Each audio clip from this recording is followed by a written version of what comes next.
Salut à tous, c'est encore moi, Patrick Duval. Je vous rappelle que sur ma chaîne, je parle de tout ce qu'on peut faire soi-même. Abonnez-vous si vous aimez bricoler, il y aura plein de choses intéressantes. Et maintenant, passons directement au sujet de cette vidéo. La plupart des radioamateurs utilisent une ampoule à incandescence comme fusible lorsqu'ils testent leurs propres appareils alimentés par le secteur.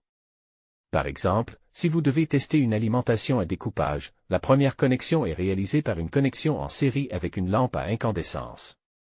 En effet, en cas de court-circuit dans le circuit, la lampe s'allumera simplement et il n'y aura pas de conséquences sous la forme d'étincelles ou de brûlure des pistes.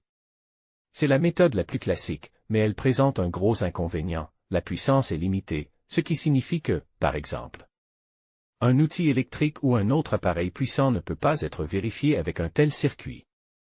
Pour sortir de cette situation, rien de plus simple, il suffit d'assembler un analogue du fusible sur condensateur.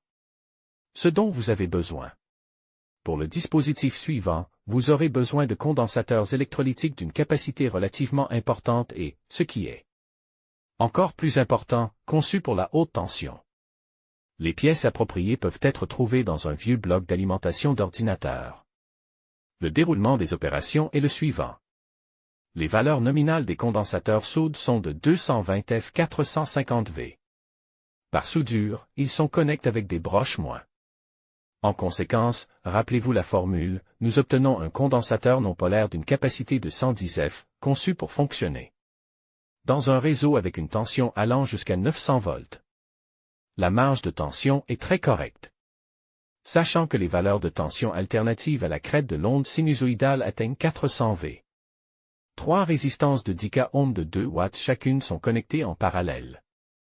Lorsque les résistances sont connectées en parallèle, la puissance est additionnée et le résultat est une résistance de 6 watts.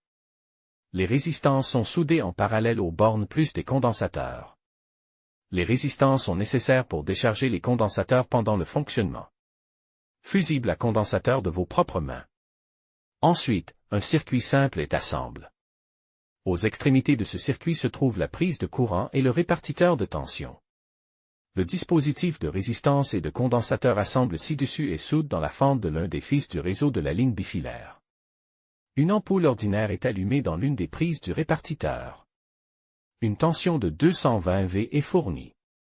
Les condensateurs et les résistances inclus dans le réseau en série ne résistent pratiquement pas au courant alternatif.